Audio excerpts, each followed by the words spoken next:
The CoinDesk Spotlight is brought to you by Nexo, the place to earn on Bitcoin, Ethereum, and more. A national call to ban cryptocurrencies is not limited to China. U.S. House Rep Brad Sherman wants to do the same, but his seat is being challenged by a pro-Bitcoiner.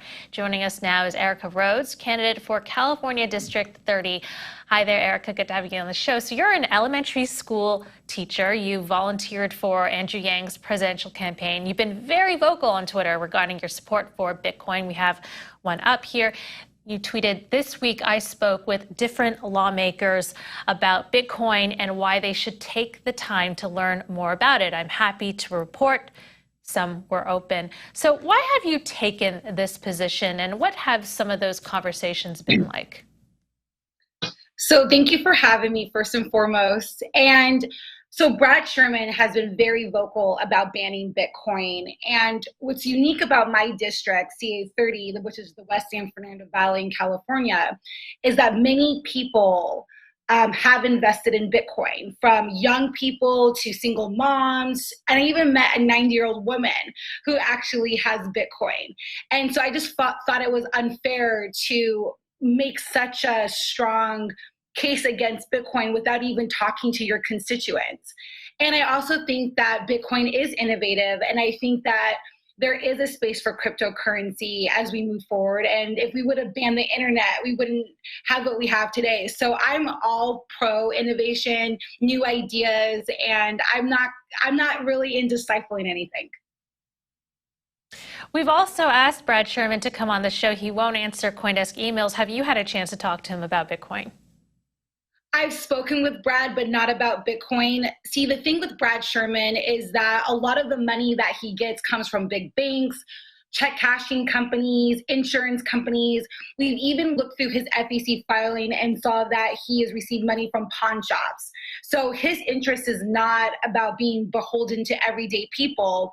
He is bought by the big banks, and his FEC report shows that time and time again.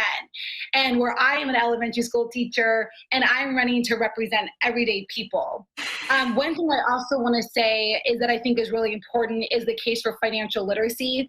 This was something that I advocated for well before I even filed to run for office. It's one of the reasons why I supported Andrew Yang in the Democratic primary. I wrote an article on it for Bitcoin Magazine. And so I just think that we have to make sure that not only do we support innovative technologies like Bitcoin, but we have to make sure that financial literacy is taught in schools.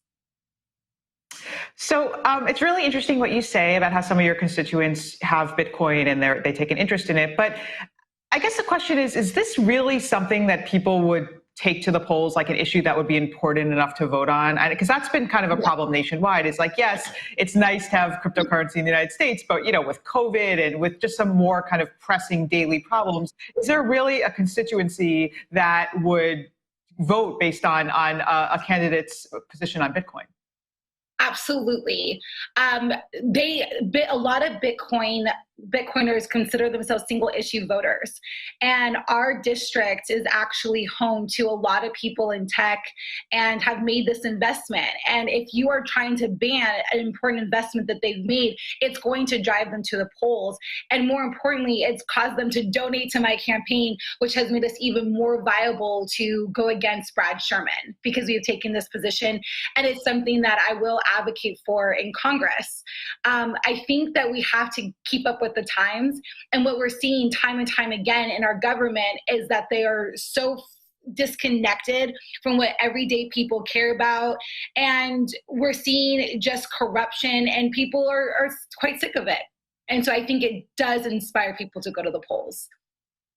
So just a quick follow-up on that. I mean, do you just have any sense of the numbers we're talking about here? Like when you say there is a constituency of one issue Bitcoin voters, like how many are there? Are there really enough to make a difference? And are they really making substantial political donations? Because in the past, that wasn't always the case. Yes. I think there are a lot. And I'll just give you an example. We did a 24-hour fundraiser, and within 4 hours, we raised over $23,000. And for an elementary school teacher that works full time, running against an incumbent like Brad Sherman, that's really significant because we will not take money from big banks, insurance companies. We are only beholden to people. That is why I'm running. And so I think that it's a misstep on his part. And I welcome a debate on Bitcoin with Brad Sherman. If we win our primary, we can anticipate having a debate with him. And I will certainly bring him to task on this because I just think it's irresponsible to introduce legislation on Bitcoin, especially when, with what you said earlier, there's all these other things that we could be doing or he could be focusing on. And for this to be his priority really just lets me know where his head at and his lack of leadership and why he's no longer fit to serve the 30th district in California. So Aarika, besides Bitcoin, what else do you disagree with when it comes to Brad Sherman? Are you for the infrastructure bills? Would you vote on either one of them or both of them? Would you vote yes? Is there any other votes that Sherman has done that you say, no, I would have voted differently, not related to crypto? So there are differences between Brad and I. Again, campaign finance is a big one because people don't realize that where a candidate gets their money is who they are beholden to. And so a lot of the decisions that he makes is based on big banks and insurance companies. And so that is a real problem because you're not really advocating for people when you do that. Another difference is his lack of advocacy for education. He does not prioritize education and foster care reform. Our district has a massive increase in homelessness. We know that the source of that is when kids age out of the system, they end up experiencing homelessness or in prison system. And if he would work with Karen Bass and other people that are leading the charge on foster care reform, we may be able to solve the homeless crisis in my district. When it comes to the bills that are being put forth in Congress right now, I would support them because we do need universal preschool. We do need to make sure that we are mindful of the environment. And that's another thing that I like about the Bitcoin community is that there is a lot of controversy around the environmental impacts that it has when you're mining. But I think it's awesome that the Bitcoin community is actually trying to make progress and find innovative ways to be green when it comes to wind power, solar, capturing methane from cow and pig poop and be able to turn that into clear, renewable energy. And so that's just a plug. But I think that we differ on things that come to the everyday person. Aarika, you mentioned you're accepting Bitcoin donations. Do you have know your customer safeguards in place to make sure donations meet campaign finance laws? And there have been reports of far-right entities taking in Bitcoin worth more than $9 million in just over 4 years, according to an AP report. Should Bitcoin donations be encouraged? Is crypto a partisan issue? They should absolutely be encouraged. We have set it up right now through BitPay, but we're interested in moving to the Lightning Network. And what ends up happening is it gets converted to USD, so you can absolutely see how much someone has donated to your campaign to comply with the FEC regulations and guidelines. Right. Do you own Bitcoin or other crypto? Of course. Of course.